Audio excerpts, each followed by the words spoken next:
అంటే ఈ రోజుల్లో యువతలో గూడా గుండెకి సంబంధించిన జబ్బులైతే వస్తా ఉన్నాయి సార్. ఏంది మెయిన్ రీజన్ ఏమి? మొట్టమొదటిసారిగా సౌత్ ఇండియాలోనే ఫస్ట్ టైం 4DECO అనే ఒక మెషిన్‌ని మనం దీనికి స్టెంట్ వేయాలా వద్దా అని నిర్ణయించే వర్చువల్ ఎఫ్ఎఫ్ఆర్ టెక్నాలజీ మనకి తెలుగు స్టేట్స్‌లో మొట్టమొదటిసారిగా మల్లికా హాస్పిటల్‌లో పెట్టాం. మారుతున్న జీవనశైలి, సరిగ్గా ఫుడ్ మీద కాన్సంట్రేట్ చేయకపోవటము, పని ఒత్తిడిలో పడిపోయి ఎక్సర్సైజ్ చేయకపోవటము, చెడు వీటిని నేను పంచసూత్రాలు అని చెప్పి అనుకుంటాను. వాటిని ఎప్పుడు కూడా అందరికీ చెప్పి చేయమని చెప్పి చెప్తుంటాను.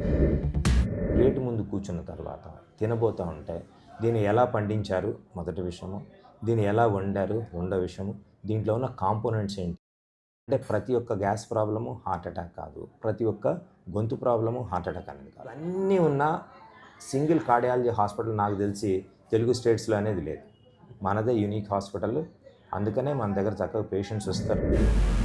మహబూబ్ నగరు, చిన్న స్థాయి, పూర్ డిస్ట్రిక్ట్, ఇక్కడ ఫెసిలిటీస్ చక్కగా ఉండవు అనే ఒక రకమైన ప్రాబ్లమ్ని మల్లికా హాస్పిటల్ ఇప్పుడు పూర్తిగా తుడిచిపెట్టారు. 20 సంవత్సరాలుగా బిల్డ్ చేసుకొచ్చిన ఒక సంస్థ ఇది.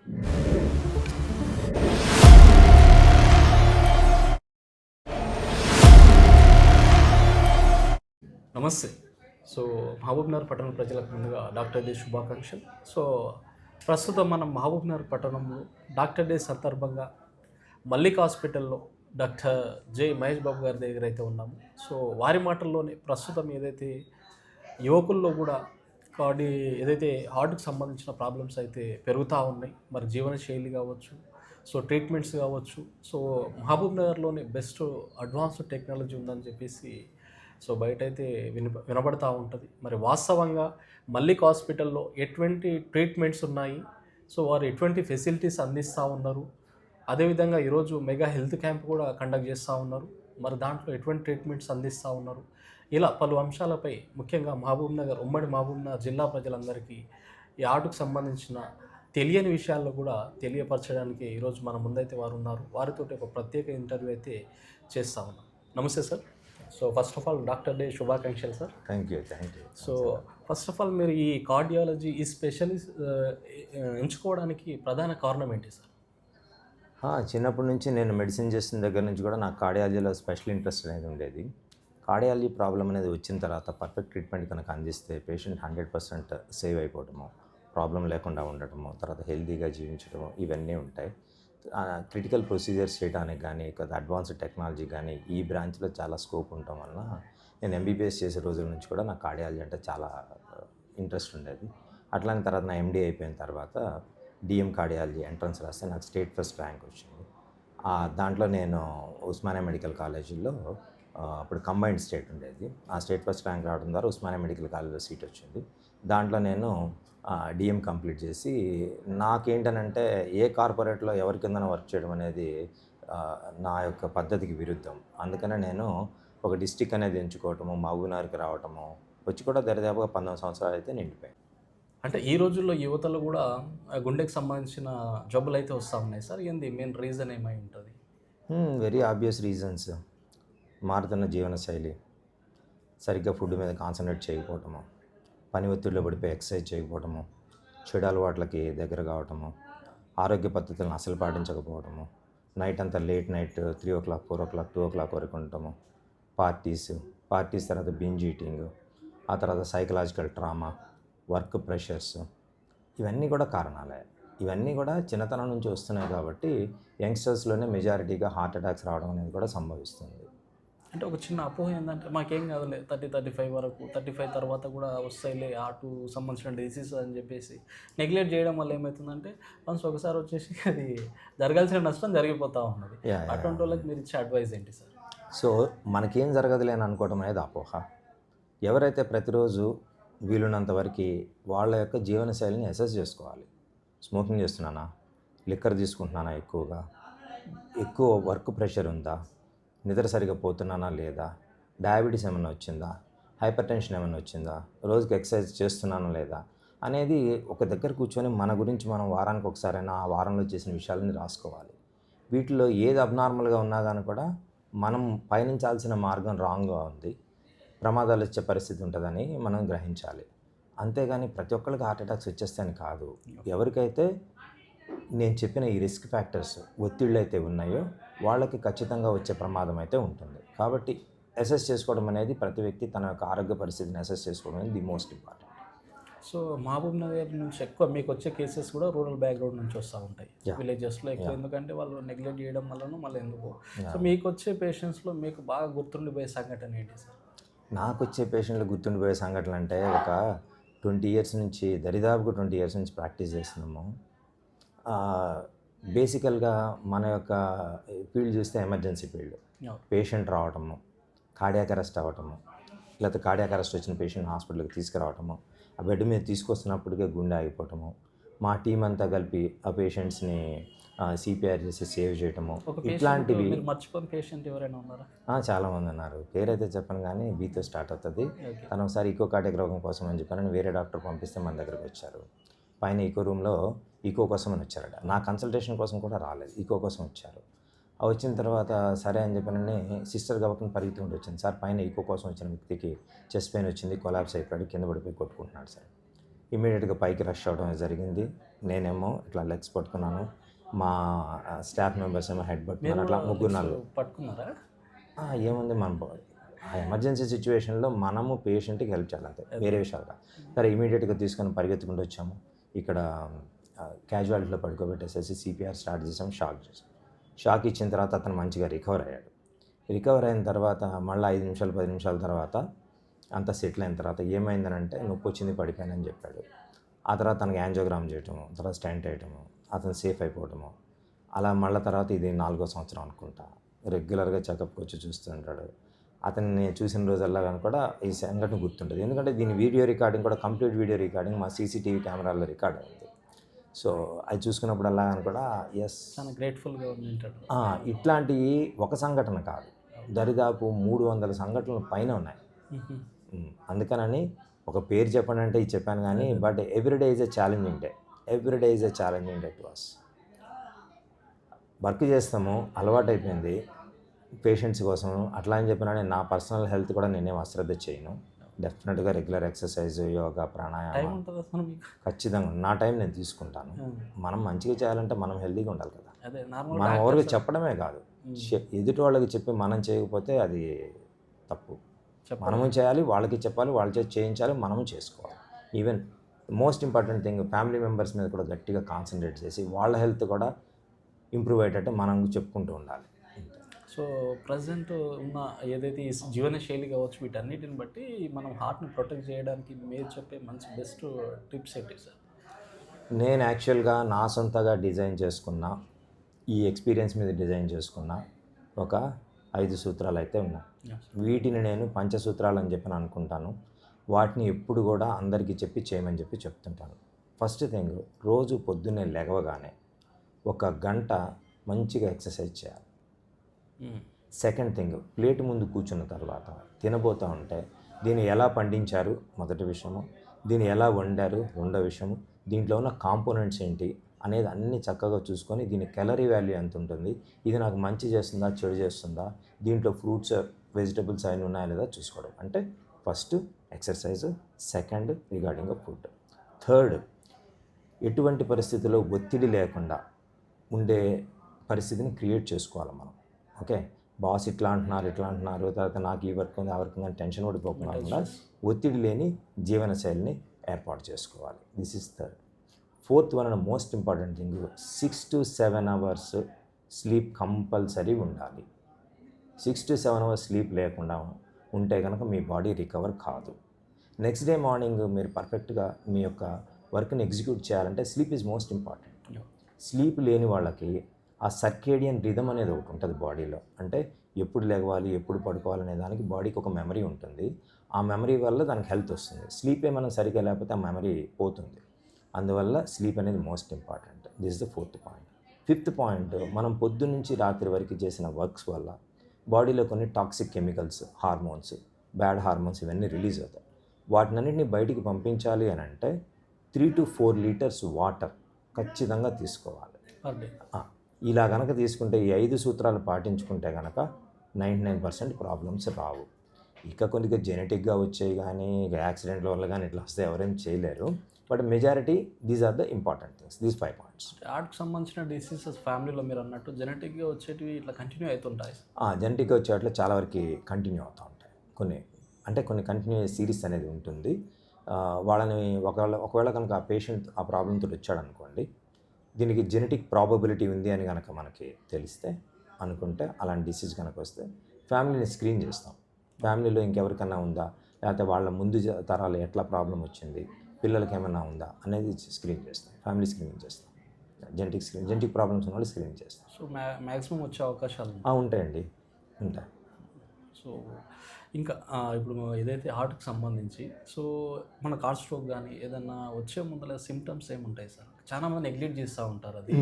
జనరల్గా ఇప్పుడు హార్ట్ స్ట్రోక్ అనే సిమ్టమ్స్ తీసుకున్నట్లయితే typical symptoms, atypical symptoms, diabetic patients అలా 3 రకాలుగా డివైడ్ చేస్తాం. Typical symptoms central chest pain రావటం, ఒక్కొక్కసారి బొడ్డు పై నుంచి గడ్డం కింద వరకు ఎక్కడైనా చెస్ట్ పెయిన్ రావటం అనేది సంభవిస్తుంది. ఇక్కడే రావాల్సిన పని లేదు, బొడ్డు పై నుంచి గడ్డం కింద వరకు ఎక్కడైనా రావచ్చు. నొప్పి వచ్చిన తర్వాత చెయ్యి అంతా కూడా లాగుతుంది. అలా ఆ తర్వాత పేషెంట్కి ఇమీడియట్గా యూరిన్కి వెళ్ళాలి, మోషన్కి వెళ్ళాలి అనే ఒక లక్షణం రావచ్చు. కొంతమందికి సడన్గా సివియర్ బ్రెత్లెస్నెస్ వచ్చేసేయచ్చు. కొంతమంది ఇవన్నీ ఏం లేకుండా కళ్ళు తిరిగి కింద పడిపోవచ్చు. ఇవన్నీ కూడా మనకి టిపికల్ సిమ్టమ్స్. ఈ సిమ్టమ్స్ కనుక ఉన్నట్లయితే మనం వెంటనే హాస్పిటల్కి రష్ కావాల్సింది, అది కూడా కార్డియాలజీ హాస్పిటల్కి రష్ కావాల్సింది.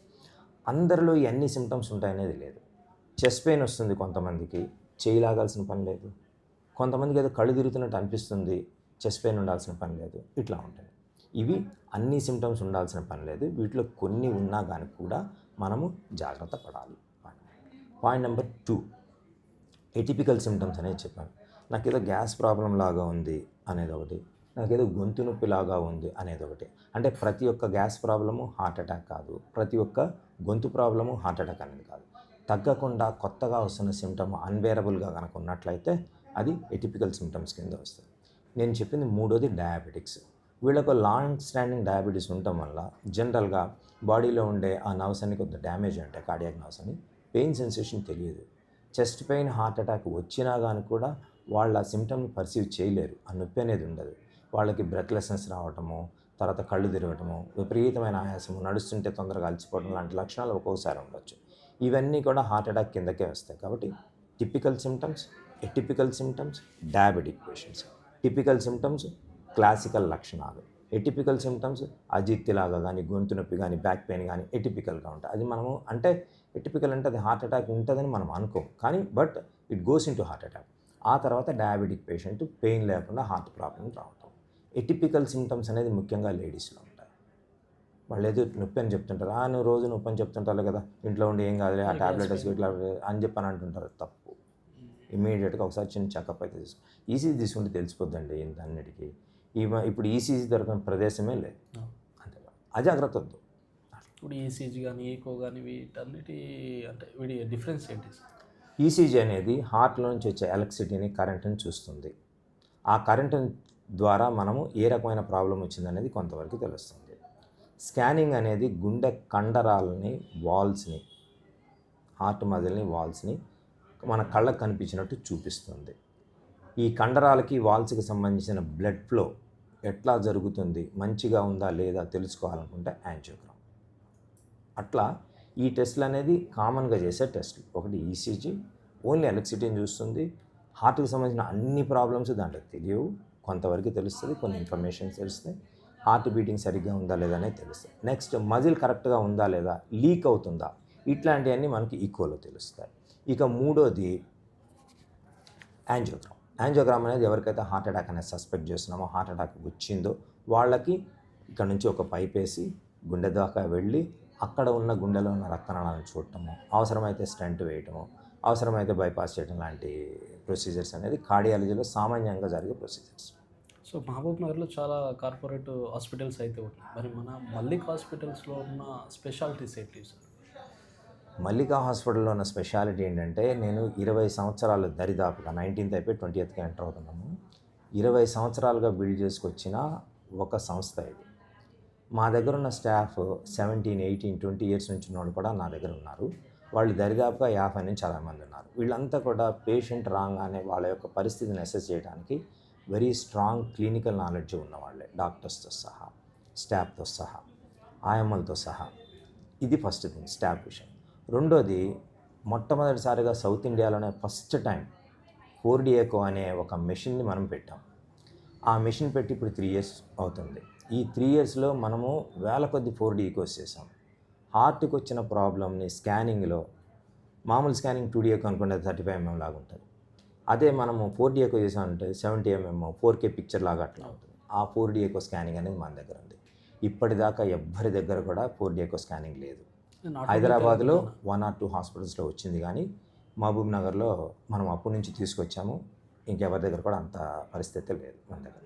సెకండ్ థింగ్, యాంజియోగ్రామ్ చేసేటప్పుడు ఒక బ్లాక్ ఉందనుకోండి, ఆ బ్లాక్ టైట్ బ్లాకా కాదా, ఆ బ్లాక్కి సంబంధించి మనం ఏమైనా ప్రొసీజర్ చేయాలా వద్దా, దీనికి స్టెంట్ వేయాలా వద్దా అని నిర్ణయించే వర్చువల్ FFR టెక్నాలజీ మనకి తెలుగు స్టేట్స్లో మొట్టమొదటిసారిగా మల్లికా హాస్పిటల్లో పెట్టాం.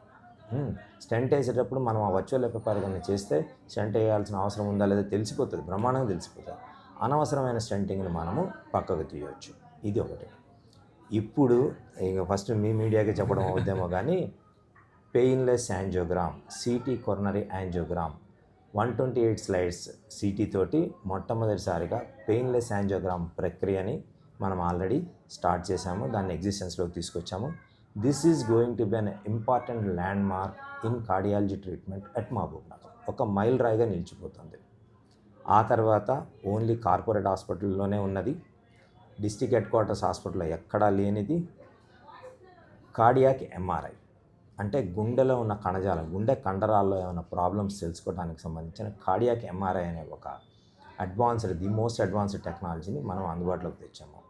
దీంతో హార్ట్కి సంబంధించిన ఏ ప్రాబ్లంనైనా పర్ఫెక్ట్గా అండర్స్టాండ్ చేసుకోవడము, ట్రీట్మెంట్ చేయడానికి కావాల్సిన world class facility 4D echo ఎవరి దగ్గర లేదు, వర్చువల్ FFR ఎవరి దగ్గర పెట్టింది లేదు, కార్డియాక్ CT హైదరాబాద్లో అయితే అవైలబుల్ ఉంది. ఇక్కడ మహబూబ్నగర్లో మనదే ఫస్ట్ యాంజియోగ్రామ్ పెయిన్లెస్గా చేయడానికి. Cardiac MRI district head quarters ఏ డిస్ట్రిక్ట్ హెడ్ క్వార్టర్స్లో లేదు, మన దగ్గర కార్డియాక్ MRI పెట్టుకున్నాము. సిటీలో కార్పొరేట్ హాస్పిటల్లో ఉన్నది. సో ఇవన్నీ ఉన్న సింగిల్ కార్డియాలజీ హాస్పిటల్ నాకు తెలిసి తెలుగు స్టేట్స్లో అనేది లేదు. మనదే యూనిక్ హాస్పిటల్. అందుకనే మన దగ్గర చక్కగా పేషెంట్స్ వస్తారు, రిలయబుల్గా డయాగ్నోస్ చేయడం జరుగుతుంది, 100% ప్రాంప్ట్గా ట్రీట్మెంట్ చేయడం అనేది జరుగుతుంది, వాళ్ళ కేర్ తీసుకొని సక్సెస్ చేయడం అనేది జరుగుతుంది. ఇవన్నీ మెషినరీ ఇవన్నీ ఉండటం వల్ల నా సక్సెస్ రేట్ 100 కేసులు ట్రీట్మెంట్ చేసామనుకోండి, 99 కేసెస్ చక్కగా నడుచుకుంటూ వెళ్ళిపోతాయి. ఆ మిగతా ఒక్క కేసు కూడా ఎమర్జెన్సీలో లాస్ట్ మూమెంట్లో అంత బ్యాడ్ అయిపోయిన తర్వాత అటు ఇటు తిరిగి వచ్చి కొలాప్స్ అయ్యే కేసులు ఉంటాయి. కానీ 99% నేను 99% నేను మీకు ఎష్యూరెన్స్ అయితే ఇచ్చేస్తాను, దాంట్లో డౌట్ లేదు. అంటే ఈ రోజుల్లో వైద్యం అనేది చాలా ఖరీదైన రోజుల్లో కూడా మీరు అంటే ఒక ప్యాషన్తో వర్క్ చేస్తున్నట్టు కనిపిస్తూ ఉంది మీరు చెప్పేదాన్ని బట్టి చూస్తుంటే. నాకు ఏంటంటే నేను ఏదైతే ప్రొసీజర్స్ చేసుకుంటానో నా పేషెంట్ ఎందుకు చేసుకోకూడదు, నేను ఖర్చు పెట్టాను చేసుకుంటా, అవైలబిలిటీలో నేను ఖర్చు పెట్టాను చేసుకుంటా, నా పేషెంట్ ఎందుకు చేసుకోకూడదు. ఓకే, ఇప్పుడు నేను ఎక్కడికైనా వెళ్తే 2D ఎకో 4D ఎకో ఉందనుకోండి, నేను 4D ఎకో అడుగుతా, 2D ఎకో నేను ఎందుకు అడుగుతాను, 4D ఎకో చేసుకుంటా.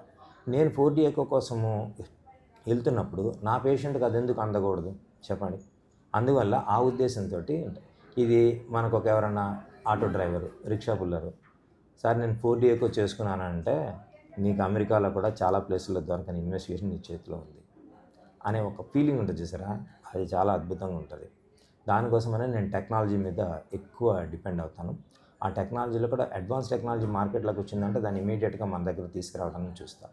మహబూబ్ నగరు చిన్న స్థాయి, పూర్ డిస్ట్రిక్ట్, ఇక్కడ ఫెసిలిటీస్ చక్కగా ఉండవు అనే ఒక రకమైన ప్రాబ్లమ్ని మల్లికా హాస్పిటల్ ఇప్పుడు పూర్తిగా తుడిచిపెట్టింది. 4D ఎకో మన దగ్గర ఉన్న తర్వాత నేషనల్ వైడ్ కాన్ఫరెన్స్లో the first person who was called to deliver lecture on 4D echoes entire కంట్రీలోనే నేషనల్ కాన్ఫరెన్స్లు వీటన్నిటిలో ఇట్లా మమ్మల్ని పిలిచి మరీ వాటి చేతి లెక్చర్లు చెప్పించుకుంటారు.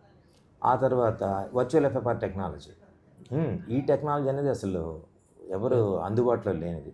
నేను ఇప్పుడు అన్ని మెషిన్లన్నీ చేసుకున్నాము, ఈ అన్ని సర్వీస్ చేసుకుంటూ వస్తున్నాము, సక్సెస్ రేట్ పెంచుకుంటా ఉన్నాము.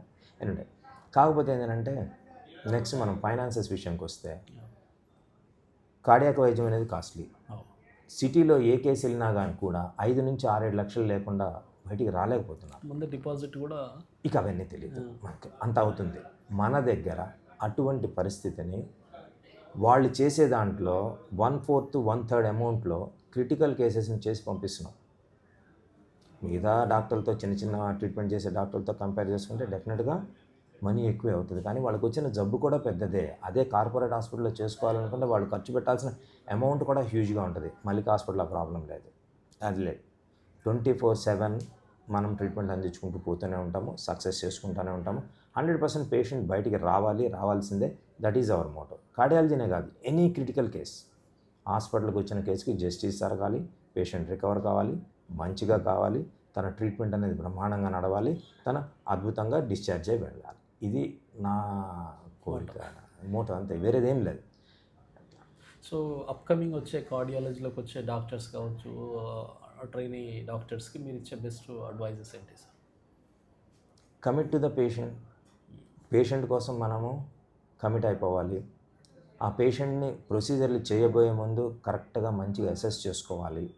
ఆ తర్వాత వారికి మంచి ట్రీట్మెంట్ ఇవ్వడానికి మన మనసు ఎప్పుడు కూడా ఇంక్లినేషన్ అనేది ఉండాలి. అలా ఉండాలని కోరుకుంటున్నాను, అంతేం లేదు. వేరేది అంటే ఇప్పుడు ఎవరికి చెప్పే పొజిషన్లో మనం లేము. ఎందుకనంటే చాలా నాలెడ్జ్ ఉంది ఇప్పుడు, ఎక్కడ వరల్డ్లో మొత్తం చాలా నాలెడ్జ్ ఉంది. Only thing is personal commitment towards the benefit of the పేషెంట్ని రక్షించడానికి మనం పూర్తిగా కమిట్ కావడం ఒక్కటే ఉండాలి, అంతే, ఇంక వేరేదేం అవసరం అన్నీ వచ్చేస్తాం. ఎక్కడ సార్ మీ ఓన్ ఎక్కడ, మీరు ఎక్కడ అసలు? నేను యాక్చువల్గా వాజ్ బార్న్ హైదరాబాద్, నీలోఫర్ హాస్పిటల్లో. మా మదర్ అప్పుడు రేడియాలజీ అండ్ రేడియోథెరపీ వర్క్ చేస్తున్నారు. ఆ తర్వాత ఉద్యోగరీత్యా వాళ్ళు అక్కడ నుంచి గుంటూరు షిఫ్ట్ అయిపోవడం జరిగింది. అక్కడ నా ఎంబీబీఎస్ ఎండి అంతా అయింది. మళ్ళీ సర్కిల్ కంప్లీట్ అయి తిరిగినట్లుగా మళ్ళీ వచ్చి హైదరాబాద్ వచ్చాను. స్టేట్ ఎంట్రన్స్ రాసినప్పుడు డిఎం కార్డియాలజీలో స్టేట్ ఫస్ట్ ర్యాంక్ వచ్చింది.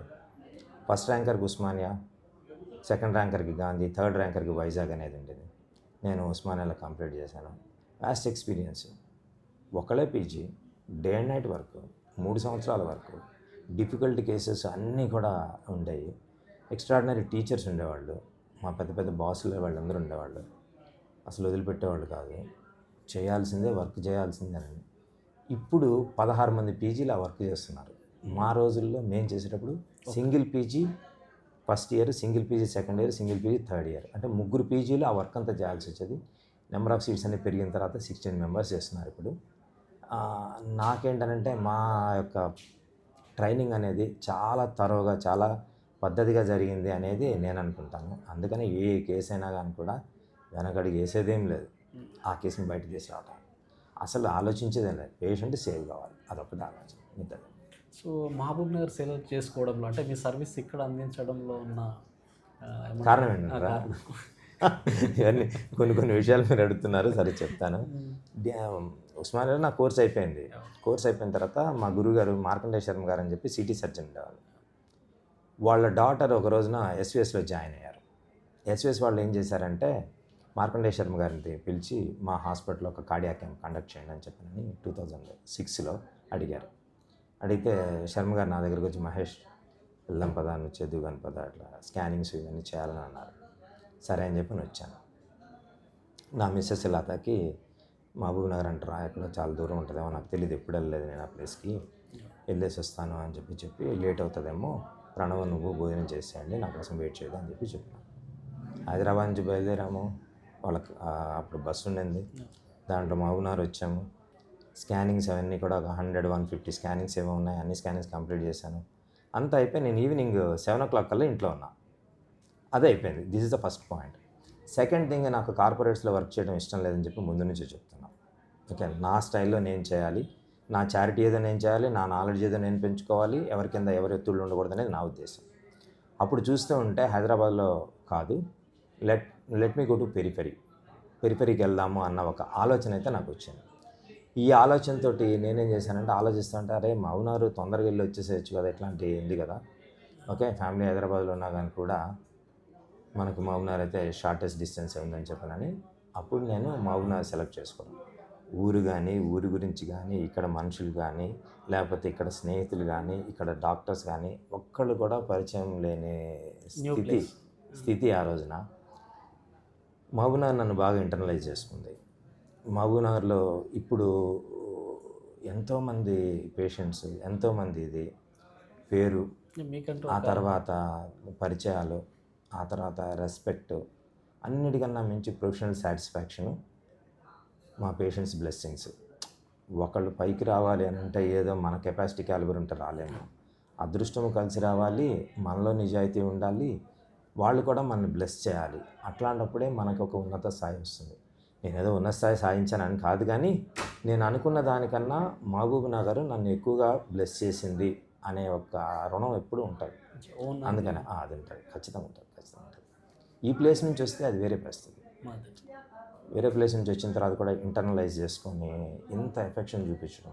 ఇప్పుడు చూడండి, క్యాంపులో మనకి దాదాపు ఎవరు క్యాంపు చేసినా అని కూడా 1500 మంది రారు. ఇప్పుడు ఆల్రెడీ 1000 రిజిస్ట్రేషన్స్ అయిపోయినాయి.